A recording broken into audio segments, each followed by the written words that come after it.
ऐकावे ही नम्र विनंती. लहुजी साळवे यांचा जन्म 14 नोव्हेंबर पेठ तालुका पुरंदरच्या पायथ्याशी आई विठाबाई आणि बाबा राघोजी यांच्या पोटी झाला. दिनांक 5 नोव्हेंबर 1817 साली पेशव्याचा इंग्रजांसोबत खडकी येथे तुंबळ युद्ध सुरू झाले. 12 दिवस राघोजी व 23 वर्षाचा लहुजी यांनी आपल्या मावळ्यांना सोबत घेऊन इंग्रजांविरुद्ध लढा दिला.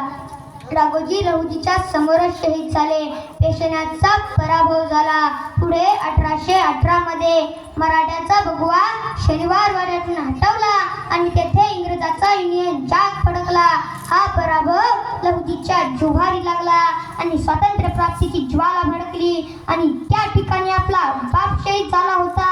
त्या ठिकाणी जाऊन तिथली माती कपाळाला लावली आणि 17 नोव्हेंबर 1817 ला जगेन तरी देशासाठी आणि मरेन तरी देशासाठी ही प्रतिज्ञा केली. आणि त्यानंतर लहुजींनी मावळपंथी नव्हे तर जहाल क्रांतिकारक निर्माण करण्याचे ठरवले आणि त्यासाठी 1822 मध्ये रास्ता पेठ पुणे येथे पहिले तालीम युद्ध कला कौशल्य प्रशिक्षण केंद्र सुरू केले.